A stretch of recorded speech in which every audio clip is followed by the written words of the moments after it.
Good morning, everyone, and welcome to the New Possibilities Hour, part of the Will Work for Food project, first organized by Natalie Armstrong-Motin last spring at the beginning of the pandemic. As you all know, these webinars, there's no charge for them. Rather, we ask people to contribute to a food bank if they like what they see. One of my favorite parts of the program is when we announce the running total of just how generous our audiences have been with food banks around the world. Jean Lawler, would you like to share the good news, please? Sure, with pleasure. This week so far, now we've hit $74,240. So after this program, we'll be over $75,000. So that's fantastic. And any amount, small or large, whether it's your favorite food bank, local food bank, one recommended or suggested by the speaker, whatever it is, anything you can give would be fantastic. And if you can let Natalie know what it is that you've given, we're going to hit 75,000, I'm sure, after today's program. So thank you so much. That's fantastic, Jean. Let me add my thanks to our generous audiences in the ADR and litigation communities who've just been so wonderful in helping to fight food insecurity. Today we have a fantastic, timely topic, Trade Secrets 2021, What You Need to Know. And we have a true expert in the field to address us today, Jim Pooley. Jim focuses on trade secret law and management as an advocate, advisor, and neutral. He is an author or co-author of several major IP works, including his treatise Trade Secrets, Law Journal Press, and the Patent Case Management Judicial Guide from the Federal Judicial Center. His most recent business book is Secrets, Managing Information Assets in the Age of Cyber Espionage, Veris Press, 2015. The Senate Judiciary Committee relied on Jim for expert testimony and advice regarding the 2016 Defend Trade Secrets Act. From 2009 to 2014, he managed the international patent system at WIPO, the World International Property Organization, in Geneva. He is a past president of the American Intellectual Property Law Association and chairman of the National Inventors Hall of Fame. He currently serves as chair of the Sedona Conference Working Group 12 on Trade Secrets. In 2016, Jim was inducted into the IP Hall of Fame for his contributions to IP law and practice. There is no greater expert. We're so happy you're here. Jim, the floor is yours. Please tell us first about the food bank that you would encourage us to support, and then please turn your topic to trade secrets and tell us what we need to know. Thanks, Jeff, and thanks everybody for being here this morning, and I look forward to a terrific conversation here. The food bank that I have indicated is the one that I contribute here locally, which is Second Harvest of Silicon Valley. And it may seem a little strange because of the image that you have of Silicon Valley as being stuffed with new billionaires, and it is to an extent. But I think what that's a measure of is the income inequality, which is probably greater around here than it is anywhere else. And we certainly have our share of people who are suffering simply because they can't get enough to eat to begin with. And so that's what makes the work of all these food banks so important. And so our local one is Second Harvest Silicon Valley. Now, let me start out here. I look forward. I'm going to talk for a little while, and then I think I'd love to get into some Q&A, which in my experience is one of the best ways to bring out some of the things that might be most important to everybody here. And I want to start with a little story that happened when I was a new lawyer in the 70s, practicing here in Palo Alto, which at the time was just a sleepy college town. And like every other litigator, trial lawyer, I took everything that came in off the street, right? No matter what kind of case it was, if it involved a courtroom, then that's what I did. And so one of the things that I did at the time was handle divorces. So one day I got a call from one of my clients who didn't even bother to say hello. She was so upset. And she started out by telling me that son of a bitch, which I understood to be her husband, is taking the kids to his mother's house on the weekend, and she's going through their socks looking for holes and ripping them bigger. I want you to go and get a restraining order against her. And that was the moment when I decided I wasn't going to be doing divorces anymore, that, that wasn't why I went to law school. These people, in my experience, might have needed a little bit of legal advice, but they needed a lot of counseling. And so I just went on. I didn't take any more of those. But the other thing that happened, of course, because there's a little story there. I mean, I'm from the East Coast, but I always wanted to come to live in California where there's no humidity and no bugs and all of that. And so in my second year of law school, still on the East Coast, I wrote to every firm in California that had 8 or more lawyers looking for a job, and over 200 firms. I ended up getting one offer from this place I'd never heard of called Palo Alto. And so I landed there just a year after one of our clients had coined the term Silicon Valley. So it happened while I was there. And so that's the other part. If you're a litigator, Silicon Valley in the early 70s, in Palo Alto, well, you end up getting trade secret cases because they happened all the time. And so a lot of what I was doing at the time were these commercial technology cases that involved people who were leaving to start their own company or going to a competitor. I started doing a lot of these things simply because they were there. Later, after about 8 or 9 years, I was kind of taking stock of all these, because I was doing more and more of them. They were each very different. They involved perhaps different technology, of course, a different fact pattern, but it occurred to me that there was one common theme that operated through all these trade secret cases, whether it was an employee leaving or whether it was a fight between two companies that had been partners on something. Somebody had always done something stupid. That was the common element in all of these cases.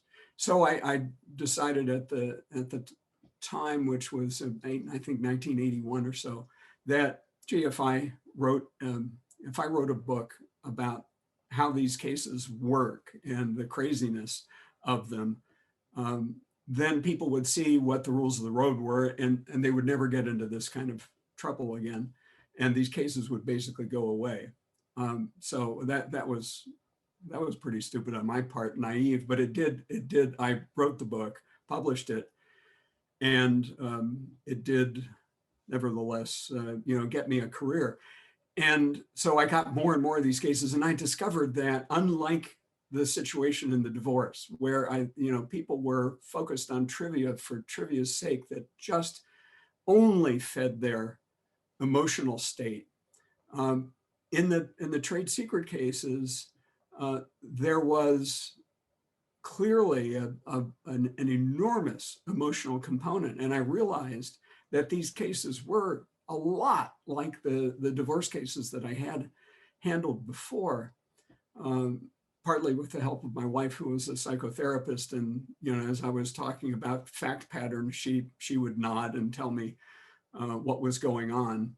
And yet they were fascinating to me because they weren't really about who kept the dog or the dishes. They often were about very important issues in the business environment of these companies, and certainly very high impact for the people who were involved, who were, some of them just trying to move to another place and get a new job and so forth.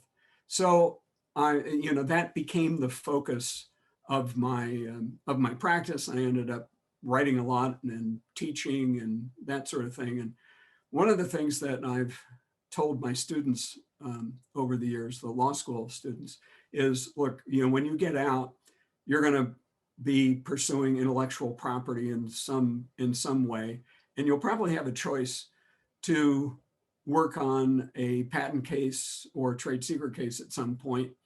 And my advice is always, always choose the trade secret case, because it allows you, it first of all gives you a ready-made story. You don't have to go scraping the bottom of the barrel for some human interest angle in order to make an otherwise boring technology case come alive. I mean, it's right there in your face.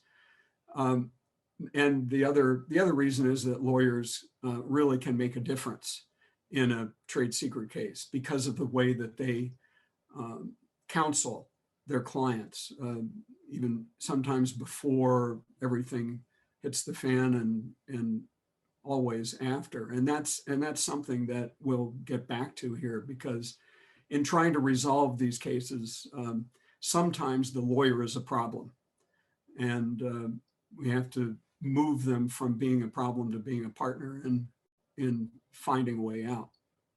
Anyway, let me just make sure we're all clear and set understanding about the different kinds of trade secret cases that happen.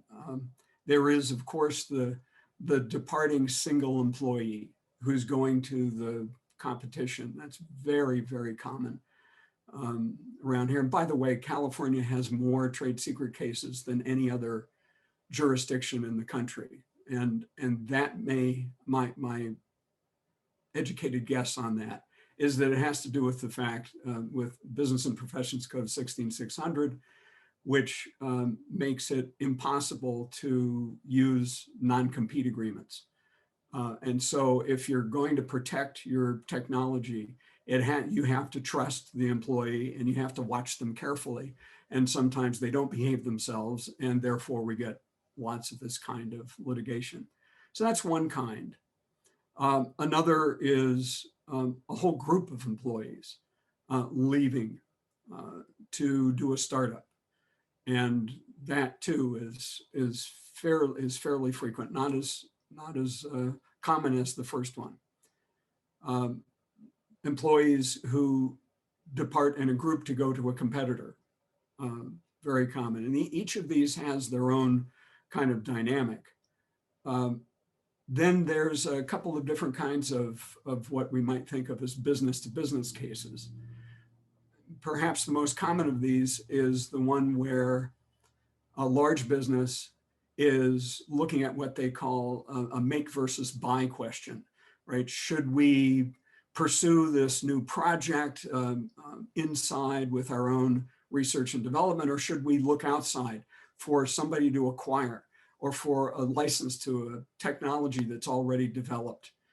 And unfortunately, frequently they put in charge of that tire kicking project to go out and look at what's available. They put in charge the same person who's in charge of the internal development process. And so they end up getting exposed and infected by the information of all the companies that they're talking to. And if they don't handle their non-disclosure agreements very, very carefully, then they get into trouble that way.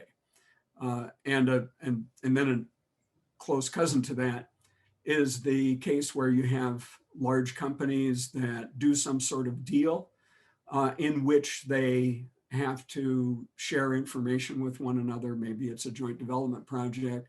Maybe it's just something as simple as a vendor relationship, but they have to share information, or one side has to share information with the other, and then the relationship goes sour. So so all of these, the thing that's common, besides the fact, the thing that's common to all these relationships is that there's a trust involved. Either one side or both sides are entrusting the other with some valuable information in some way, right? It's when the small company hires the new engineer out of school, teaches him everything that he needs to know about the industry, about the technology, and so on and so forth. There's a sense of trust in that relationship, and the exposure that employees have to their employers' technology and the things that they're working on is all part of a general sense of, we're in this together. And, it can be that sense of trust can be stronger or weaker depending on the organization. But even within big companies, you have teams where this notion of trust arises. And so in all of these circumstances, what we see is people, coming to have a dependable, close relationship that they get personally invested in. And so that's why when there's a rupture in the relationship, it is more like a divorce than most other kinds of commercial cases, because somebody has been entrusted to hold information, use it only for a certain purpose, and there's an expectation that the relationship is going to continue, and that everybody is going to continue to participate in the mutual benefits of it. So when there is a rupture in one of these kinds of cases, there's a sense of betrayal, of abandonment, these kinds of very, very strong emotions. The one party looks at the other's actions through a lens that has treachery on it, right? And it's complicated often by the fact that there are reasons for the disruption in the relationship, and they might be interpreted differently by each side. And frequently there is a disappointment that one side has in the other, and the other doesn't see it the same way. And so that can make things a lot more complicated. So where does the emotional content and reaction reside? Well, it's throughout all the players here.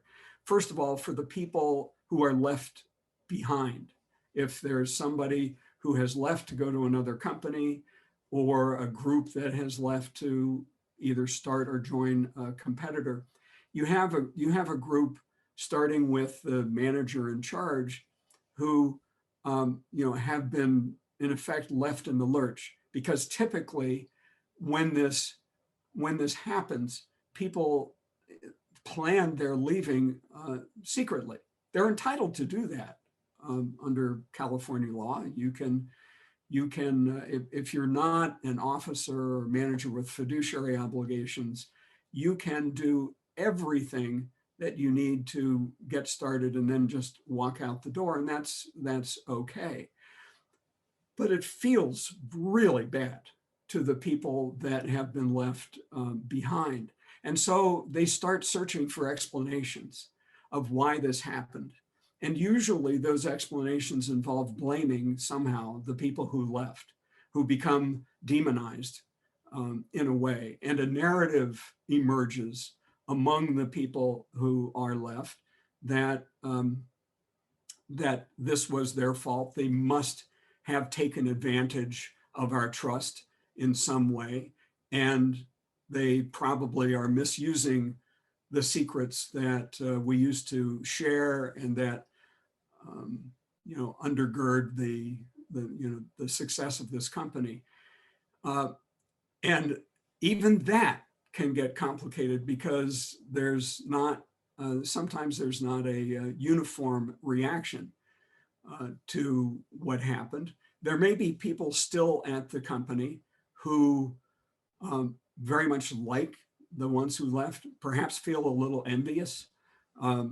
They feel as though, okay, I get it. I can see why they hated that manager who didn't like their ideas and so forth. And the company's coming after them or considering coming after them is really just a confirmation of the worst things that I've thought about this place. So it's not it's not always that you get a uniform attitude, but for the managers who call the shots about whether or not to file litigation and ultimately whether and how to resolve it, they're the ones that hold most of this emotional reaction, and they ride it, and it's what drives their behavior.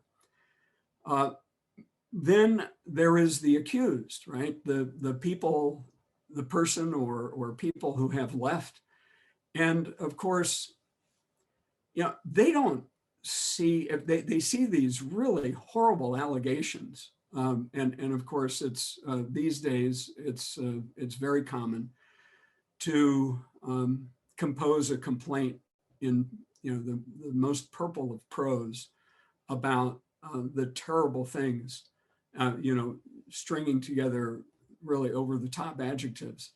And when the defendants see that, they become really incensed. Now, they may have been, getting back to my original comment, they may have been a little stupid in something that they did. They may have missed something here or there. They may have downloaded some documents in order to make sure that they had all of their vacation photos, before they left, et cetera, et cetera. These things happen all the time. But rarely do they ever see themselves as having been a calculated thief that happened to have gotten caught because they were sloppy. Instead, they see themselves as a victim, just as much as the people who are left behind see themselves as a victim. And so they react accordingly, and they get their backup with this sense of victimization, and of course layered on an awful lot of fear, because usually they're in kind of a vulnerable place when these things happen. If they have a startup, they have investors that they have to depend on. If they're at a new employer, they have to depend on that employer's goodwill and understanding as this lawsuit is going on. And then in the straight across business to business relationship, it's a little bit different in that you don't have this big difference in power. You have two entities that are both standalone, and they've had this relationship, and one of them has in effect broken it. The other has discovered it, and they've gotten into a fight. And there it's a lot about the managers who were in charge of the project and their management above them, which is wondering, how did this happen? And so they have to they're spending most of their time scapegoating, looking for the people who, in their view, caused this at the other company. So everybody in these scenarios, and that's my main message here, right? Everybody feels victimized. Everybody is angry. And the everybody I'm talking about, unfortunately, often includes the lawyers. I'm sure many of you heard the story in a case a couple of years ago where a lawyer in a trade secret case at a deposition threw a cup of coffee across the table at the other lawyer, and they ended up, that case got dismissed as a sanction for that bad behavior. But although it rarely gets to that stage, once when I was mediating a case down in Santa Clara Superior Court, I had a lawyer on the case who was so intent on winding up the lawyer on the other side that he claimed that the lawyer that he was directing his attention at claimed that he was packing a gun, so he better be careful, which caused all sorts of bedlam. But in any event, people do get the lawyers involved do get their backs up, and they can misbehave. So you have these. You often, when you get these cases, or if you are the advocate, an advocate that's involved, you need to understand all of these dynamics because you need to create an exit path for your client. Your client probably can't afford either in a real sense of money and resources, or in the sense of cost for distraction, to take this case all the way to trial. These cases cry out for intervention. And so if you're an advocate, you've got to get it there. You've got to find that exit from the freeway and get it into mediation. And if you're a mediator, then you are confronted with this fist fight that's going on. And so you have challenges that all of the parties have tunnel vision because of the emotions that drive them. This is one of the things my wife taught me. When you're overcome with these sort of controlling emotions, your peripheral vision just goes away and you can't see the possibilities around you. Well, I mean, as those, everybody here, I'm sure understands, that's the beauty of facilitated mediation. That is, you can find a lot of possibilities and outcomes that wouldn't have occurred to the combatants.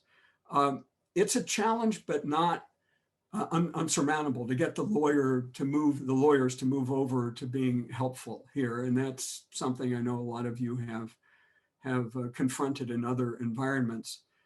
But part of the message that's helpful to give is one of the things that I told my students. It's very rewarding in these cases to handle them as an advocate, because you can make a difference, right? You can actually deliver enormous value to your client by being a grown-up and helping them make a sober, clear-eyed assessment of what the risk is that they face in going forward.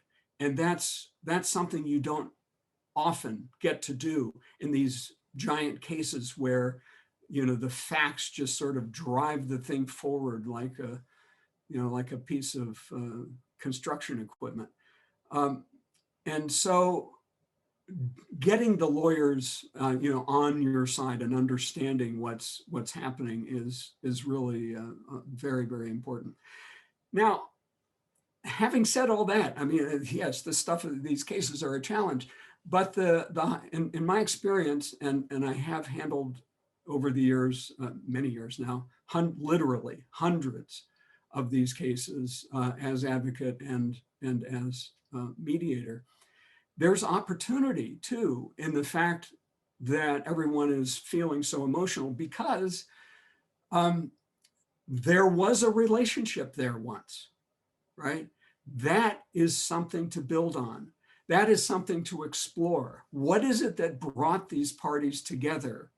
I mean, again, this is a little bit of doing what I swore I didn't want to do when I was a young lawyer, which is counseling. But you sort of find out after a while that that's kind of part of the job, and you end up finding ways to remind these people of why they got together in the first place, and that sometimes can open up possibilities that wouldn't be there in a dispute that was really dry and unemotional.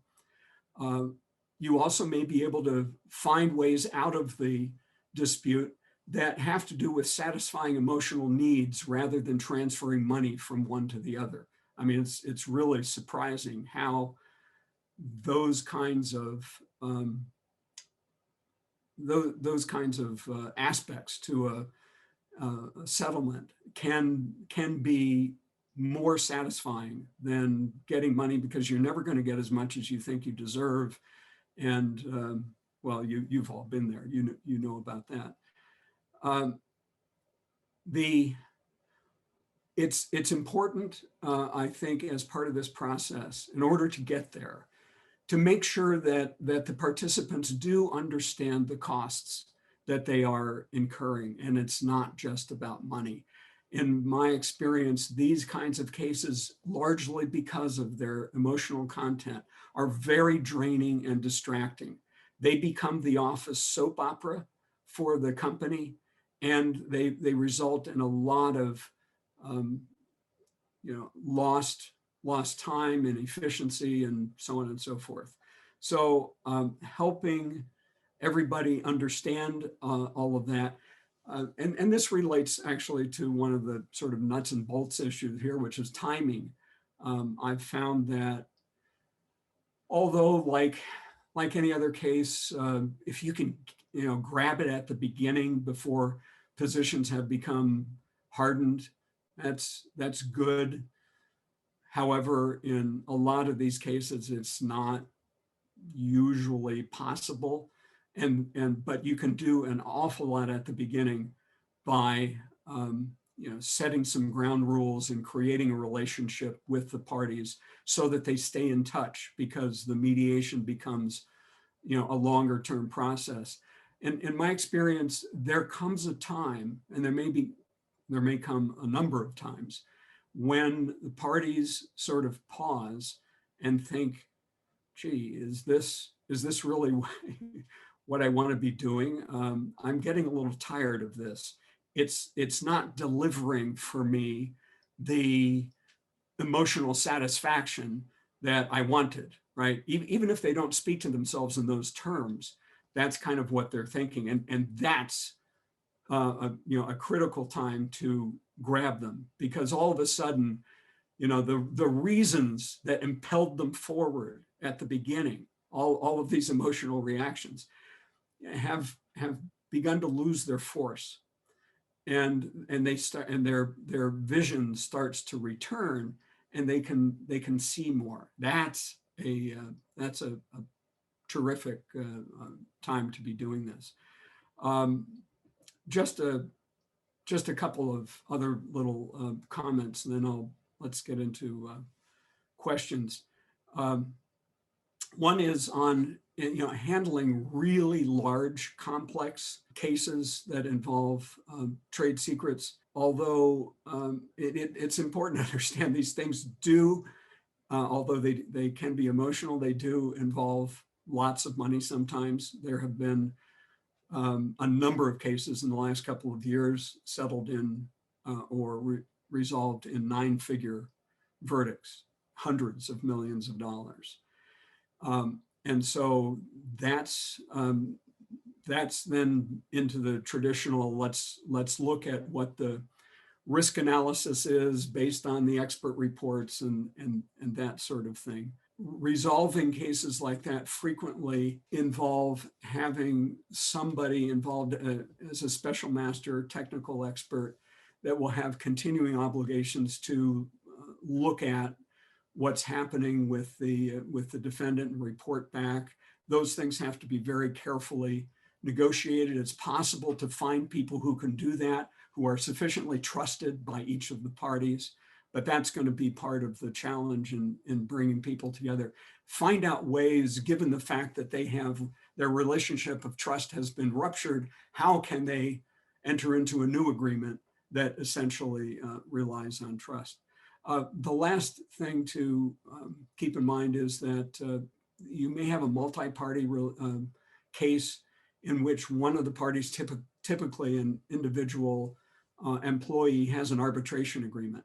And so their dispute is following a separate path that's not informed by discovery. And so there may be inequality of information access among the parties that will be a bit of a challenge to you as a mediator.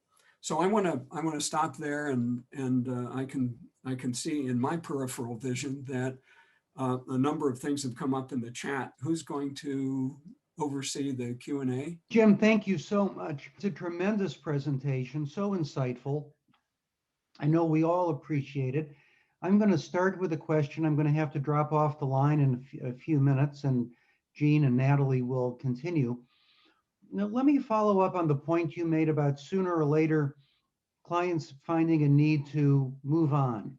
And I think that so many of us in mediation have experienced those moments where something sort of changes from a fresh wound to ancient history in the lives of the participants.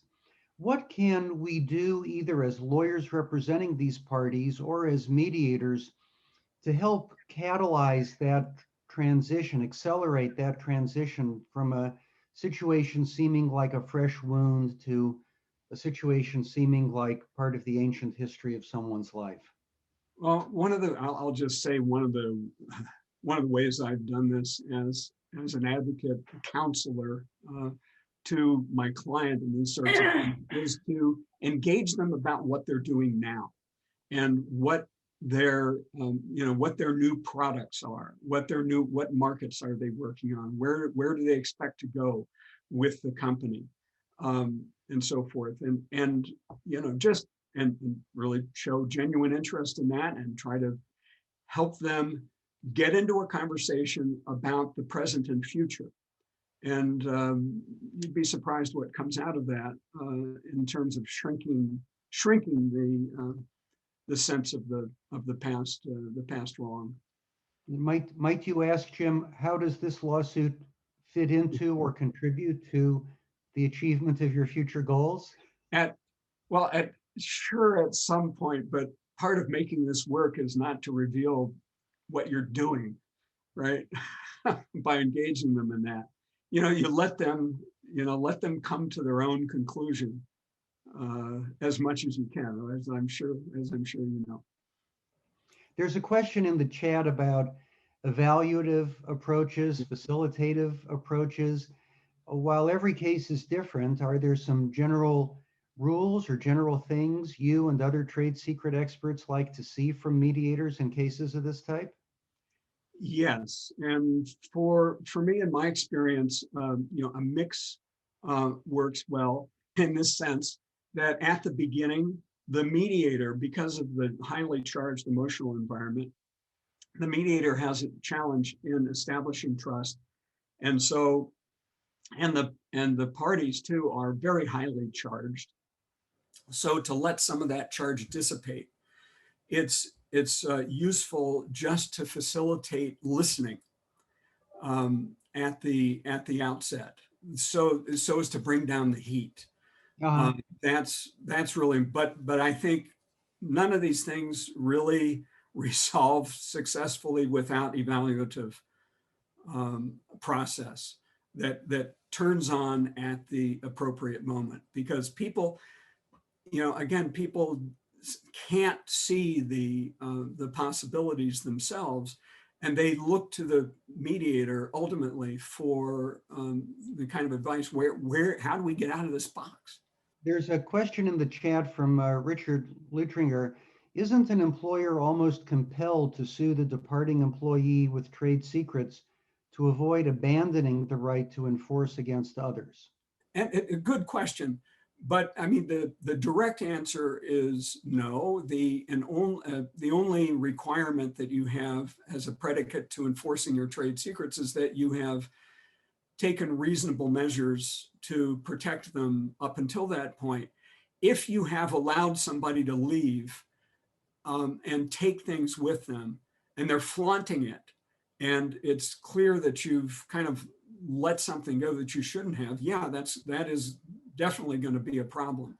You can't just sort of sit by and let the and let this kind of misappropriation go on and ignore it, or else the next person will be able successfully, to say you've more or less abandoned your trade secrets. But I hasten to add that most situations are not that clear, and you may not be, first of all, aware of what it is that someone has done, and because whether or not there's actually been a misappropriation is very ambiguous and hard to figure out. If you don't act with respect to certain people whose behavior isn't terribly obvious, then that's probably not going to be a problem for you if somebody else engages in a more egregious theft afterwards. And Jim, are there any boneheaded things you've seen mediators do that we should be sure not to do? when we're working in these sophisticated trade secret cases? The most frustration that I have had as a advocate counselor in these situations is with mediators who fail to engage. You know, it's the it's the mediator that's overly just facilitative and doesn't step up, try to understand what's going on, and grab people and work with them.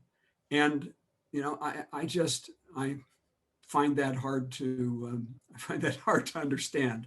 But that's the biggest failure in my view. The ones who seem to be radioing it in, who are just there, look at it and they say to themselves, perhaps, these people hate each other. There's no way that I'm going to be able to resolve this.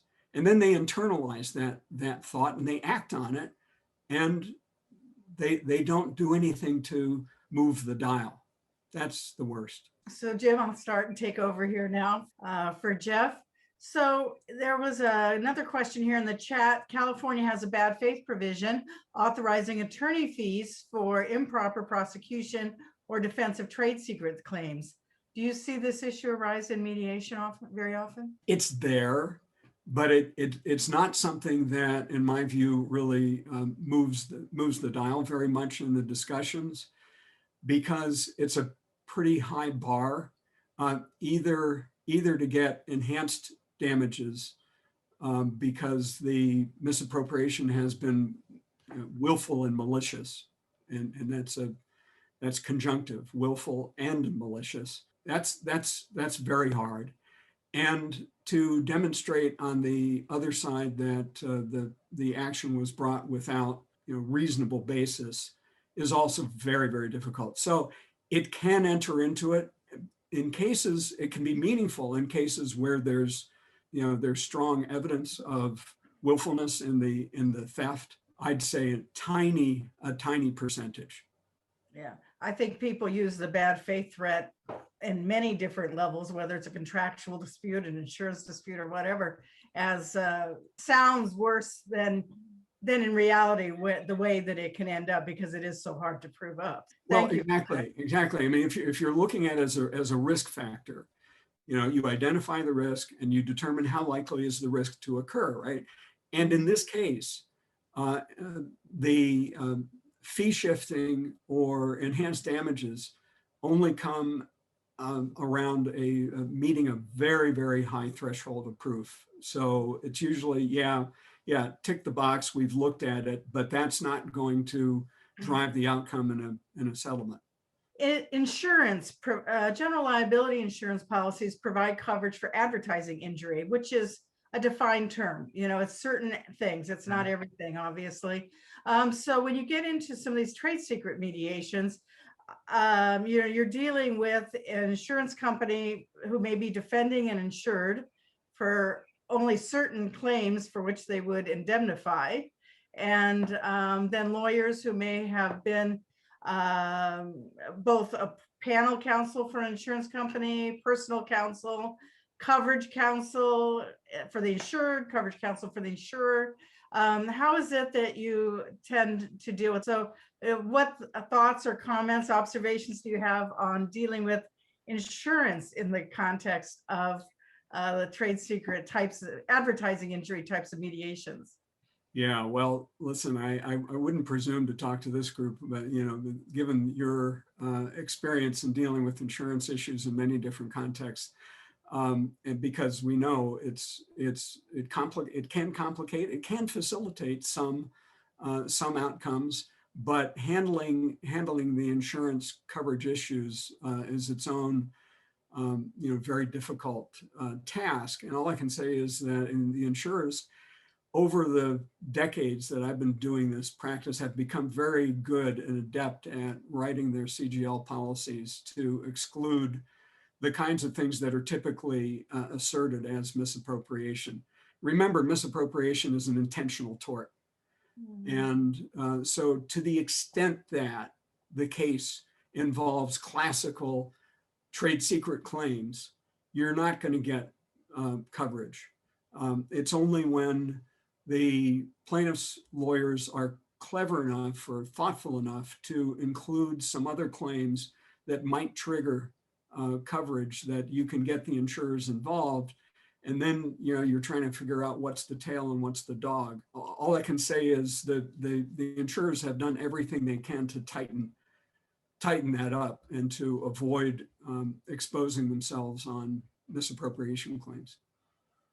Are there good ways for mediators to start working in this area, or to start, building a reputation and expertise in this area? It's one of the questions here in the chat. There's a lot of case law out there for the reading. I'm in the process now of doing believe it or not, my 46th semi-annual update to my treatise since 1997. And so every year I read probably 400 cases. Part of it is sort of figuring out which ones matter and so on. But one of the interesting things about if you get into reading about trade secrets is that you see the stories. They're all individual stories of how these things came apart and so on. And so if I were trying to sort of get into this, the way that I would go about it is, reading up on it a bit. My business book, the one that Jeff referred to, that Secrets Managing Information Assets in the Age of Cyber Espionage. It's not long. I wrote it without any footnotes, and it basically describes what this area is all about. And it's written so that a business executive can understand it. So if you start to do that, and then you map out for yourself, what can I as a mediator bring to a case like that, given my experience that I've had that's analogous and applicable to this, then all you need to do is publish a post, go speak to a group of lawyers about what you can do as a mediator with this kind of case that is particularly suited to misappropriation, and then you're off and running. Thank you. We've got a number of questions popping up now here in the chat. So where do you see the law today regarding the status of protecting customer lists and items such as a restaurant's food recipes as trade secrets? Yeah, both of those are protectable trade secrets. They're classical ones. And the law really hasn't changed very much on either issue. We have a lot of examples in the published cases in that area. Generally speaking, customer information, that is the reasons why particular customers buy, their sensibilities about certain products. If you're selling insurance, knowing when their policies are up so that they're going to want to renew or not. All of that information about customers is very protectable. And in some cases, the identification of the customers can be protectable too, as long as it's not something that's really obvious and easy to do. The measure for judges in deciding these cases is how easy would it be to replicate this information? And if it's a very modest effort, if all it takes is going on the internet and trying to find out where are all the the beehive manufacturers in Wisconsin, you can probably do that without a whole lot of effort. And so to a certain extent, identification of customers on a list is harder to protect today than it was before information became so readily available. But generally speaking, again, it's just that measure. Would it be really hard to do this or not? And as far as the restaurants are concerned, usually who has access to the recipe? And a lot of the cases are about, well, they kept it in a 3-ring binder in the kitchen, and anybody could go and look at it, and so it's not really protectable. Or a judge will say, you're kidding. You're telling me that you have a secret recipe for chili that depends on just adding another half teaspoon of salt to 5 gallons. That's a variation that's too trivial to. No, it's adding that brown sugar to it or something like that. Yeah, particularly if it's counterintuitive, right? Right. Okay, quickly here, because we're close to running out of time, I want to try and get these in. When insurance companies are involved in trade secrets mediations, do you see them being a productive part of the process? Sometimes yes, and sometimes not. I mean, look, we all understand the motivations of the insurance company, which is to get out for as little contribution as possible. And if you can figure out a way to harness that motivation as you're trying to piece together a strategy for a useful outcome in the mediation, then yes, they can be helpful. Otherwise, I mean, they create a lot of distraction and noise. Here's another question. How would you handle someone weaponizing, is the term that's used, the mediator confidentiality protection to further the negotiation, high settlement demand, for example, of a matter that through evaluative mediating in private caucuses, the client discloses information that negates the claim? Yeah, well, this is where the best mediators, evaluative mediators, show their stuff, because part of your challenge then is to help the party understand that they can't run away from the bad fact. And you, however, can help them, contextualize it and use it in a way that will still get them a decent outcome. But at some point, if they're trying to hide something that ultimately and you can convince them they won't be able to do, then you really have a lot of power in your hands to move them to a place where they realize that you are the only one who can sort of figure out how to make this work. But the mediator has to grab it and recognize it for what it is. So the next one is, these are costly cases. Do you see a lot of litigation funders involved? How do you see them affecting the process, and how do you deal with their effect? Well, that's an interesting question. And if you go on my website, which is Pooley.com, you'll find in the articles section, most recently, an interview that I did with a litigation funder, about trade secret cases and this very issue. And one of the advantages that litigation funders have brought to the party is that they pay to evaluate these cases to begin with. And that helps ensure that whatever it is, the case is going to be tethered to some real business goals that have to do with money, and much less so on the emotional content. And I think that's a good thing, creating that filter.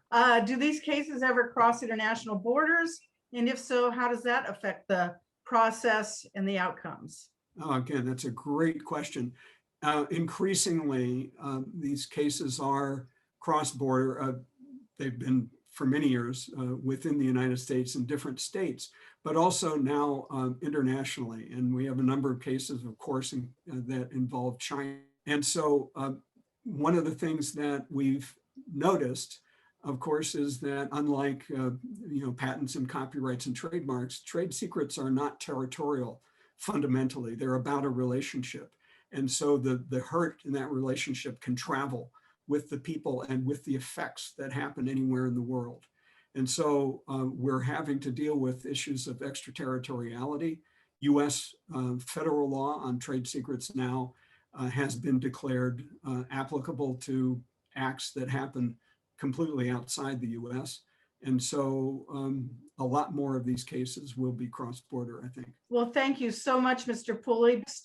Next Thursday, it's mediation from the general counsel's perspective with a gentleman named Robert Mann. He's of Counsel to Beck and Polyakov and General Counsel to the Ultimate Software Group, Inc. And then the following week after that, we will be so pleased to have a return of Dean Song Richardson from the University of Irvine Law School. Remember, she was on calendar to speak, and then there were fires in Irvine on the morning of her presentation, so it had to be rescheduled. So February 18th, the 2 weeks hence, will be that one, and she'll be talking about implicit bias and what to do about it. Thank you, Jim. Natalie, you have some updated information for us? Jean, I do. First, I want to say, Jim, thank you so much for contributing. I mean, fantastic insights into trade secrets. We really appreciate it. And big announcement, during the course of your presentation, Mr. Pooley, we topped the $75,000 mark substantially. We now are at $76,328 donated. And I will encourage all of you, if you can, give $1, give $10, give more to the food bank of Mr. Pooley's choice, which is the Second Harvest Food Bank. And their website is shfb.org. And for each dollar you donate, every food bank can provide approximately 10 meals. So even a little makes a big difference. Thank you all so very much. Thank you, everyone, and have a wonderful day or evening. Thank you. Bye. Bye.